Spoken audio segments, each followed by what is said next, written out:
மரியாளும் நின்று கொண்டிருந்தார்கள். அப்போது இயேசு தம்முடைய தாயையும் அருகே நின்ற தமக்கு அன்பாயிருந்த சீஷனையும் கண்டு தம்முடைய தாயை நோக்கி, ஸ்திரியே, அதோ உன் மகன் என்றார். பின்பு அந்த சீஷனை நோக்கி, அதோ உன் தாய் என்றார். போதும். அப்போ பாருங்க, இந்த வசனம் சொல்லுது, தம்முடைய தாயை நோக்கி, ஸ்திரியே, அதோ உன் மகன் என்றார். தனக்கு அன்பான சீசன் யோவான் இல்ல, அவரை பார்த்து என்னன்றாரு, அதோ உன் தாய்.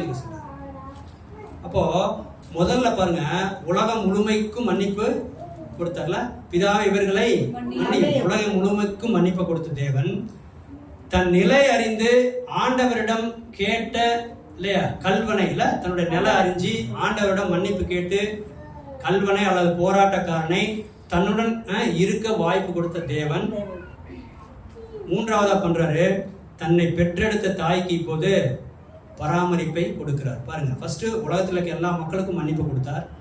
தன்னிடத்துல கேட்ட கல்வனை திருடன் அவனை ரட்சி அவனுக்கு இரக்கம் பாராட்டி அவனை பேரடைஸ் பான்னு சொல்லிட்டாரு. மூன்றாவது தன்னை பெற்றெடுத்த தாய். அப்போ இந்த மரியாள் வந்து பாத்தீங்கன்னா சின்ன வயசுலயே, அதாவது கல்யாணம் ஆகாம கர்ப்பவதி ஆனவங்க எவ்வளவு அவமானப்பட்டிருப்பாங்க யோசிச்சு பாருங்க. இன்னைக்கு கல்யாணம் ஆகி குழந்தை பிறந்தாவே சில காரியங்கள் சில காரணங்களால அப்படி இப்படின்னு சொல்லுவாங்க. ஆனா கல்யாணம் ஆகிறதுக்கு முன்னாடி நிச்சயிக்கப்பட்டதுக்கு அப்புறமே அவங்க கன்சீவ் ஆயிட்டாங்க, குழந்தை பிறந்துச்சுன்னா மரியாதை எவ்வளவு கேவலமா பேசியிருப்பாங்க யோசிச்சு பாருங்க. பெண்களுக்கு தெரியாது இல்ல, அதெல்லாம் தாங்குனாங்க. அதுதான் தாய் உள்ளம், அதெல்லாம் தாங்குனாங்க. அதுக்கப்புறம் ஒரு இடத்துக்கு போறாங்க. இயேசு வந்து என்ன பண்றாரு, ஒரு வீட்டுல, அது வந்து லூக்கா 8ஆம் அதிகாரத்துல இருக்கு, 8:19 இருக்கு. ஒரு வீட்டுக்கு போறாங்க. அங்க இயேசு உள்ள பிரசங்கம் பண்ணிட்டு இருக்காரு. அப்ப சீசர் கூட போறாங்க மரியாளும். அப்போ என்ன பண்றாருன்னா, இயேசு வந்து அந்த அம்மாவை யார மரியாதை வராதன்றார் உள்ள. ஏன்னா அவர் ஊழியத்தில் இருந்துட்டு இருக்காரு. அது மாத்திரம் இல்ல, அந்த காரணத்துக்காக மாத்திரம் இல்ல, என்ன பண்ணாங்கன்னா இவர் இயேசுவோட அம்மான்னு தெரிஞ்சா அவங்கள கொடுமைப்படுத்திடுவாங்க. ஓ, உன்னோட அம்மா இவங்க தானா இல்ல, அது மாதிரி கொடுமைப்படுத்திருப்பாங்க. நிறைய கொடுமைப்படுத்தியிருப்பாங்க. என்னமோ ரட்சகர்ன்றான், சுவிசேஷத்தை அறிவிக்கிறான்றான், நான் 2வது தடவை வரப்போறேன்றான், உங்களுக்காக நான் மறிக்க போறேன்றான். என்னம்மா நீ உன் பையன் பிறந்ததே அநாகரிகமா மோசமா பிறந்தவன், இப்ப வேற அதை இதையும் சொல்லிட்டு இருக்கான். அப்ப அதெல்லாம் திட்டிருப்பாங்க இது இயேசுவோட தாயை பார்த்து. அதெல்லாம் சகிச்சாங்க.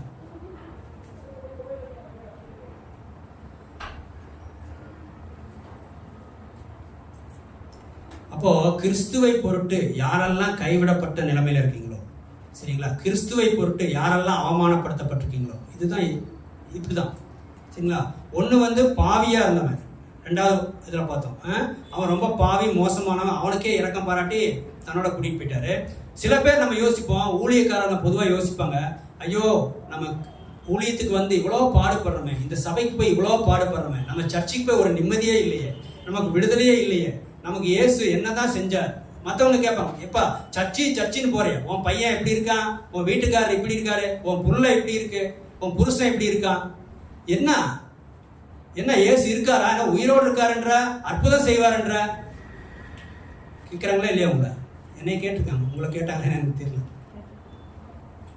அப்போ இந்த மாதிரி யாரெல்லாம் காயப்பட்டீங்களோ, மரியாதை போல யாரெல்லாம் காயப்படுத்தப்பட்டீங்களோ அவங்கள பார்த்து இயேசு சொல்றாரு, என்ன சொல்றாரு, இதோ உன். ஆமா, உங்களுக்கும் ஆறுதலான வார்த்தை வச்சிருக்காரு, கவலைப்படாத. அதுக்கு தான் உனக்கு வார்த்தையை அனுப்பியிருக்கு. பரிசுத்த ஆவியானவராகிய தேற்றவாளம் உங்களுக்காக வச்சிருக்கு. அவர் உங்களுக்குள்ள வரும்போது சகல சத்தியத்துக்குள் உங்களை நடத்துவார். அதுக்கு அடையாளமா தான் அதோ உன் அன்பான சீசன். அப்போ நீங்க இயேசு கிறிஸ்துவை ஏற்றுக்கொண்டதுனால அல்லது உண்மையா நடக்கிறதுனால பாதிக்கப்படுறீங்களா, துக்கப்படுறீங்களா, மற்ற மக்களால உதாசீனப்படுத்தப்படுறீங்களா, இயேசு உங்களுக்காகவும் வந்திருக்கார், உங்களை நேசிக்கிறார். அதை குறிப்பது தான் இந்த ஒரு அருமையான ஒரு சூழல். அப்போ பாருங்க, அதான் நான் சொன்னல, அதாவது அந்த இயேசுவை பார்க்க, அது மாத்திரமல்ல, இன்னும் பார்க்குறோம் மார்க் 15:40, மத்தேயு 27:55 பார்க்குறோம். கலிலேயான்னு ஒரு ஊர் இருந்துச்சு. ஏன்னா இயேசு கலிலேயாவில் மிஷினரி ஊழியம் செஞ்சார். அங்கே நிறைய அற்புதங்களை செஞ்சார். குருடருக்கு பார்வை அளிச்சார், சப்பானி முடவரை நடக்க வச்ச, நிறைய அற்புதங்களை செஞ்சார். அப்போ இயேசுவோட ஊழியத்துல அதிகமா இருந்தது யாரு? பெண்கள். அந்த கலிலேயால வந்து நிறைய பெண்கள் வந்து சிலுவைக்கு பக்கத்துல வந்து நின்று இருக்காங்க. அப்போ பெண்கள் அதிகமா மன உருக்கம் உள்ளவங்க, ஊழியத்துல வாஞ்சை உள்ளவங்க அல்லது உபசரிக்கிறவங்க அப்படிங்கிறத காட்டுது இந்த காரியம். அப்போ இயேசுவோட நிறைய பெண்கள் அன்னைக்கு சிலுவையில் அறையும்போது நிறைய ஆம்பளை கூட விட்டுட்டு போயிட்டாங்க. ஆனா இயேசுவோடைய அம்மாவும் தாயும், மற்ற தாயார் மகதலேனா மரியாலும் மற்ற மக்களும் கலிலேயிலிருந்து வந்த பெண்களும் கூடவே இருக்காங்க. என்னதான் நடக்குதுன்னு பார்த்துக்கலாம். அப்புறம் மாதிரி நான் உயிர் தெழுந்ததுக்கு அப்புறம் முதல்ல போய் கல்லறைக்கு போனது யாருங்க? பாருங்க. அப்போ பெண்கள் ரொம்ப ஆண்டவரோட நெருங்குறவங்க. பெண்களுக்கு ரொம்ப இறக்க குணம் இருக்கு. அதனாலதான் பெண்களுக்கு ஒரு ஸ்பெஷல் இடத்தை கர்த்தர் வச்சிருந்தார்.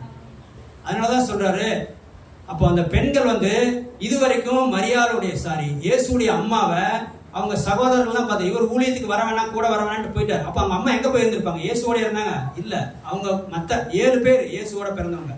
அப்ப மற்ற அதாவது பிரதர்ஸ், இயேசுடைய சகோதரர்கள் வீட்டுல அவங்க அம்மா இருந்திருப்பாங்க. ஒருவேளை இயேசு நினைச்சிருக்கலாம், நம்ம சிலுவைக்கு வந்துட்டோம், நம்ம அவங்க இடையில கண்டுக்கவே இல்லை, இவ்வளவு நாள் கழிச்சு நம்மள சிலுவைக்கு நேரம் இங்க இயேசு சிலுவையில தொங்க விட போறாருன்னு நேரம் அங்க போயிட்டாங்க. பாருங்க எவ்வளவு பாசம். இதான் தாய் பாசம். தாய் போல தேற்றி தந்தை போல ஆற்றி தோள் மீது சுமந்திடும் என் இயேசையா. பாருங்க, அப்போ தாய் போல தேற்றக்கூடிய நல்ல ஆண்டவர் நம்முடைய ஆண்டவர். அப்போ அங்க சிலுவைக்கு அதாவது இடையில அவங்க இல்ல, இயேசுவோட வாழ இயேசு ஊழியம் அங்கங்க போயிட்டு பிரசங்கிக்கு 3 வருஷம். இப்போ அந்த 3 வருஷம் இயேசுவோடைய தாய் அங்க கூட இல்லை அதிகமா. ஆனா அவங்க அண்ணன் தம்பியோட வீட்டுல இருந்துப்பாங்க. இப்போ சிலுவைக்கு வந்துட்டாங்க. இனி போய் அவங்க சகோதரர் போய் அவங்க என்ன நினைப்பாங்க, நீ போயிட்டல, அவனை பார்க்க போனல, போ அவங்க வீட்டிலே இருந்துக்கோ, எனக்கு சோறு இல்லை உனக்கு சொல்றாங்களே இல்லையா உலகத்துல. நீ அவங்க வீட்டுல போயிருங்க, உங்க மூத்தார் வீட்டுல போயிருந்துக்கோ, இளைய வீட்டுல போயிருந்துக்கோ, ஏசுன்னு போனால இப்போ அவங்க வீட்டுல இருந்துக்கோ, போ. இதான் உலகம். அப்போ இந்த அம்மாவை ஒருவேளை திரும்பி அவங்க சகோதரத்துல போனா அவங்க எப்படி நெக்லெக்ட் பண்ணிடுவாங்க. ஏன்னா நம்மளை தேடி வந்துட்டா, இயேசு தேடி யாரெல்லாம் வந்துட்டீங்களோ ஒருவேளை உலகத்துக்குள்ள நீங்க போனீங்கன்னா உங்களை உதாசீனப்படுத்திடுவாங்க. அதனால கலங்காதீங்க. நான் உங்களுடைய அன்பான சீசனாகிய யோவானை பார்த்து தான் சொல்றாரு, அதோ உன் மகன் என்றான், பின்பு அதோ உன் தாய் என்றார். அப்போ தன்னுடைய தாயை சரியான ஒரு இடத்துல ஒப்புவிக்கிறார். சரிங்களா? இங்க நிறைய வாலிபர்கள் இருக்கீங்க, வயதானவங்க இருக்கீங்க, எல்லாம் இருக்கீங்க. சரியா? 2 தீமோத்தேயு 3:1-5 வரைக்கும் வாசி நம்ம முடிக்கலாம். நேரம் கொடுக்கப்பட்ட நேரத்தை விட நான் ஜாஸ்தி போயிட்டு இருக்கேன், மன்னிக்கணும். 2 தீமோத்தேயு 3ஆம் அதிகாரம் 1-5 வரைக்கும் நான் வாசிக்கிறேன். நன்றி சகோதரி, தேங்க்யூ. நான் அப்படியே வாசிக்கிறேன், கவனிங்க. மேலும் கடைசி நாட்களில் கொடிய காலங்கள் வரும் என்று அறிவாயாக.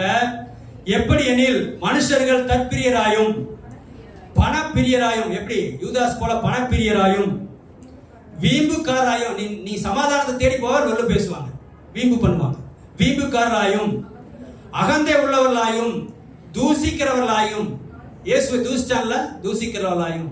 ஒருவேளை மரியாளுடைய இயேசுடைய அம்மா அவங்க சகோதரன் வீட்டுக்கு போனா கண்டிப்பா அவங்க தூசிச்சிருப்பாங்க. இயேசுன்னு போன இல்ல, போ அவர் காப்பாத்துவார், போ சொல்லியிருக்கலாம். அதனாலதான் இயேசு என்ன பண்றாரு, தன்னுடைய அன்பான சீசன்ட்ட ஒப்பு கொடுக்குறார். ஆகவே கிறிஸ்துவுக்குள்ள அருமையான சகோதரர்களே, சகோதரிகளே, அம்மாமார்களே, தயவு செய்து மனமாறுங்க, இயேசு உணர்ந்து கொள்ளுங்க. அவரை விட்டு அவங்களுக்கு வேற என்ன சொல்றாரு, வேற ஒரு ஆசை இல்லை, உண்மை தவிரன்னு சொல்லி பக்தன் பாடுவார். அவர் தான் கடவுள், அவரை விட்டு ஆள் இல்லை. எங்க அப்பா அப்படிதான் 56 வருஷமா உடுக்கடிச்சவர். கடைசியில என் குலதெய்வம் என்னை காப்பாத்துனார்.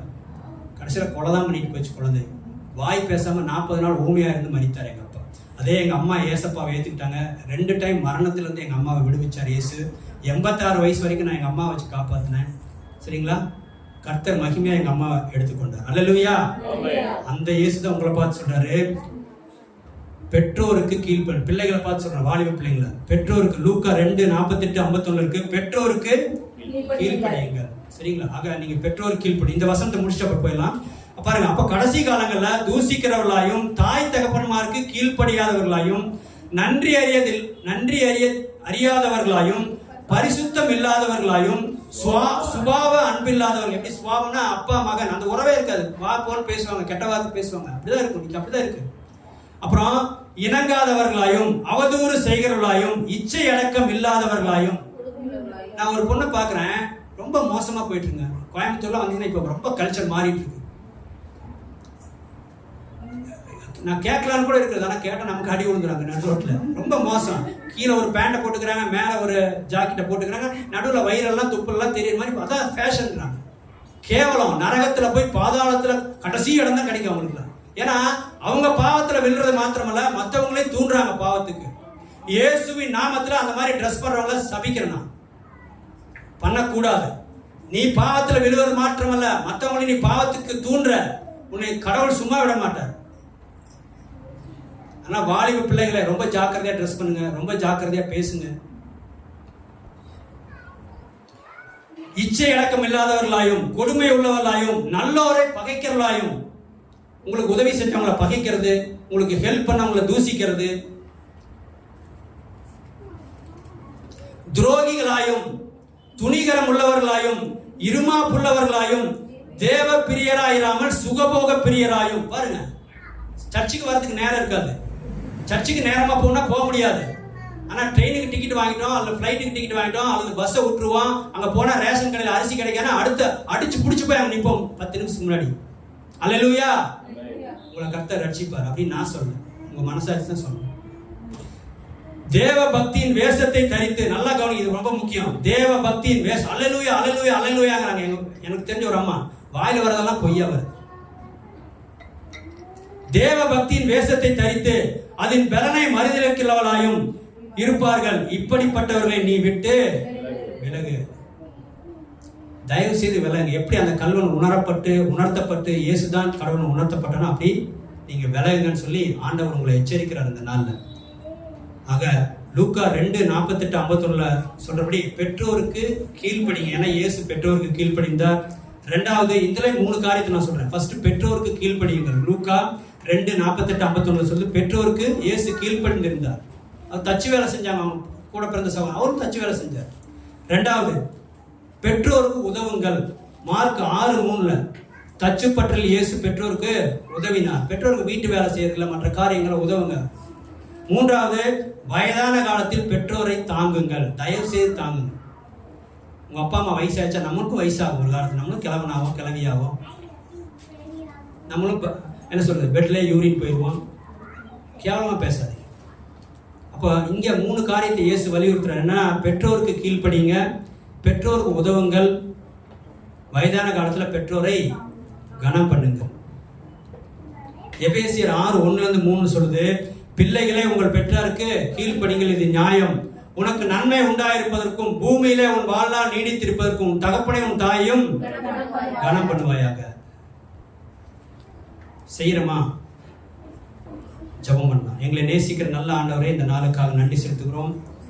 ஆண்டவரே, இன்றைக்கு என்னோடு கூட நீ பரதேசில் இருப்பாய் என்றும், அதோ உன் மகன் இதோ உன் தாய் என்று சொல்லி ஆண்டவரே நீர் கொடுத்த நல்ல ஆறுதலான வார்த்தைக்காக நன்றி செலுத்துகிறோம். ஆண்டவரே, தொடர்ந்து இதை சத்தியத்தை கேட்ட நம்முடைய பிள்ளைகளை ஆசீர்வதியும். கேட்ட ஆண்டவரை விதைத்த ஆண்டவரே அந்த வார்த்தைகள் 30, 60, 100 பலன் தர கர்த்தர் உதவி செய்யும். இயேசுவின் நாமத்திற்கே மகிமையை செலுத்தி ஜெபத்தை எடுக்கிறோம் நல்ல ஆண்டவரே. ஆமென்.